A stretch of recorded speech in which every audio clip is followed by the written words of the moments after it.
I distinctly remember last weekend, a lot of people and insiders were hinting that Xbox was going to have a massive news week. So many things have been announced this week that it's starting to overwhelm gamers all over the place. Not only did we get an announcement of when Xbox will have their July event, which by the way is July 23rd, we also got rumors that Xbox is in the running to grab all those WB game studios, and not to mention Phil Spencer himself has come out and talked about the studios they might get and how they have the support of Microsoft going forward. I know I've talked about this stuff before, but for Phil Spencer, not to mention Matt Booty talking about the first party studios they've acquired, but also future studios, does turn some heads. And that's something I wanted to talk about because I find it funny that the rumors of Xbox buying WB Games is a massive one. And you throw in the fact that Phil Spencer himself has said that they aren't slowing down their pursuit of studios, it starts to paint a very different picture. So I wanted to dive into these articles and talk about the support Xbox has given their first-party studios, not to mention direct quotes from Phil Spencer himself when it comes to what they want to accomplish for Xbox and the Xbox Series X. Because right now, Xbox isn't slowing down one bit, and it's great to see them be this aggressive in the gaming market. But like always, if you like the video, hit that subscribe button and that like button. The support is greatly appreciated. So let's get into this article because there was a lot of information regarding the first-party output Xbox wants to produce. And the main reason for that is because they want to give the studios they already have in the Xbox Game Studio family as much time as possible to make their game. And the one way to do that is by having more studios around to make games and launch them in windows that best fit their development cycle. Now, I know a lot of people will say, oh, they will just force the studios to make more and more games in a shorter amount of time to make them throw the games in Game Pass and have Game Pass fodder games. And if you ignore those people, you would be in the right, because they obviously have no idea what they're talking about. Because from what everything we've seen Xbox say, it's all about providing their studios with the most time to make the games they want to make. And the quote in this article shows that Xbox isn't going to tell the studios they acquire what to make. Here's what is said. With Game Pass, it wouldn't make sense to acquire Double Fine and then assign us a bunch of Forza DLC. That's not what you'd want from a studio like Double Fine. And Game Pass seems like a great opportunity to have a diversity of games, a plethora of unusual content. I can see how the type of games that Double Fine makes could fit into that.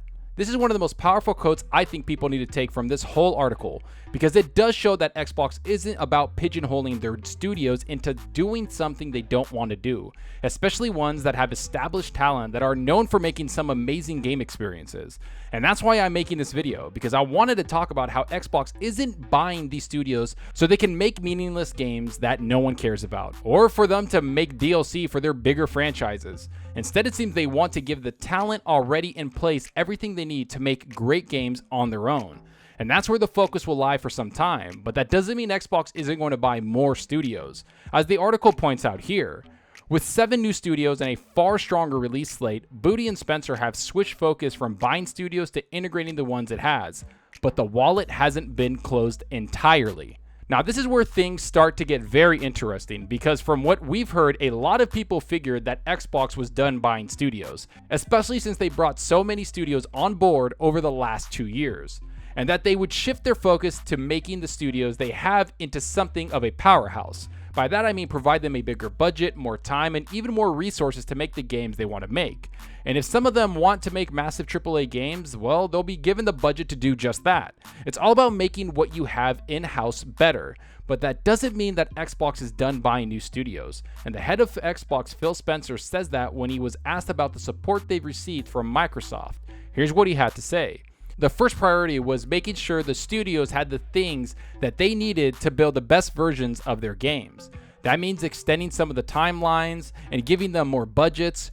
We have really strong support from Satya Nadella, the CEO of Microsoft, and Amy Wood, the CFO.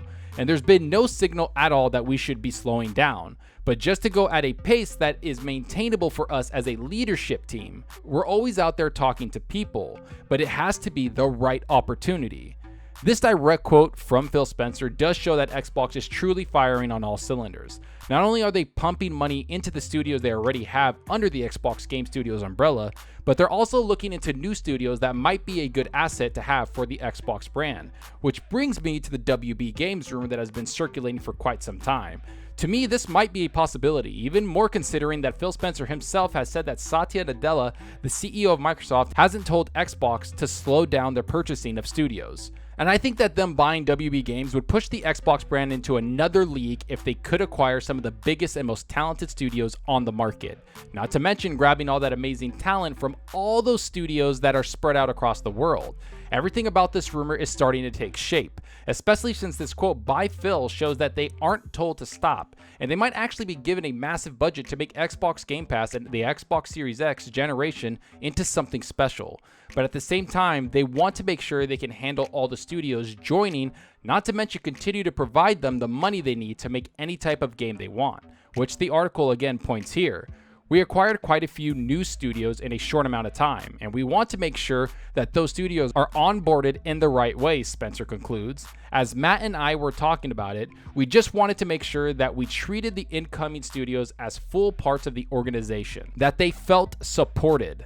This whole Xbox has no games narrative has completely died. It's washed away and went away, especially since they've truly gone above and beyond to not only get first-party studios, but they've also expanded those studios beyond anything they could have ever imagined. It's also like Xbox saw a problem they had internally and decided to attack that problem with the full support of Microsoft. And that problem was their first-party studios, and instead of sitting back and letting them just make games, they provided them with unlimited support. Not to mention, they decided to make all those games go day and date on Xbox Game Pass, which to me is a huge reason Xbox has given the go-ahead to buy so many new studios, but also provide their existing studios with this much-needed money and budget. Here's what Phil Spencer had to say about Game Pass and how it helped them grow the Xbox brand even more. The Game Pass portfolio and subscriber base continues to grow. We're launching a new console. Last year was our biggest year ever on PC in terms of revenue as Xbox Game Studios. A lot of the business is doing really well, so we're always in the market for new opportunities with studios.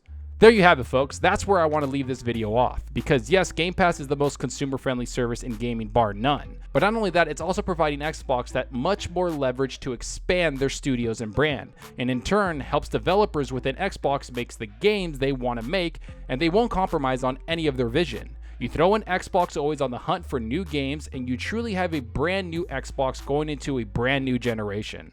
For the longest time, people have yelled from the rooftops that Xbox has no games, like a bunch of non-gamers. But right now, what I see is a brand that has the most diverse game developers in the world, not to mention they're always expanding and trying to get new studios on top of it. I think with the 10+ million subscribers on Game Pass, Microsoft and Xbox see how profitable a Game Pass can be for them. And because of that, they aren't afraid to invest even more money into new studios. So yes, I think the WB Games purchase is a possibility, and I also think there's other studios they're looking at. And with Xbox's motivation to provide constant content on Xbox Game Pass, I think they'll do everything in their power to not slow down the hype train that they've built for the Xbox Series X. Let's hope they can execute this properly. But enough of what I think about all of this. Tell me what you think about all of this. Do you think Xbox will announce any new studios at the July event? What do you think will happen if Xbox buys WB Games?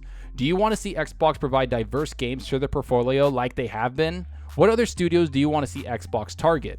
Has Game Pass given Microsoft even more confidence in the Xbox brand? How many studios do you want Xbox to have by the end of the new Xbox Series X console launch? Go down below and let me know. And I hope you enjoyed the video, and if you did, please hit that subscribe button and that like button. The support helps out the channel more than you know. And give me a follow on Twitter at Zalker87. I'm always on there talking games and sharing my latest videos. Plus, I love interacting with everyone there, so get on Twitter and let's talk about gaming. Also, follow me on Xbox Live. My gamer tag is Zalker87, just like my channel name. See what games I'm playing, and let's compete in achievements for the month. Right now, I'm playing through a Horizon Zero Dawn. I started it a little bit, but I need to get back into it. Work's been a little crazy, so I haven't had time to game as much as I wanted. But I'm also going to jump onto Xbox and play some games there. Tell me where you're playing. Are you working through your backlog? And that's all for now. Thanks for watching, and until next time, remember, enjoy your gaming. Later.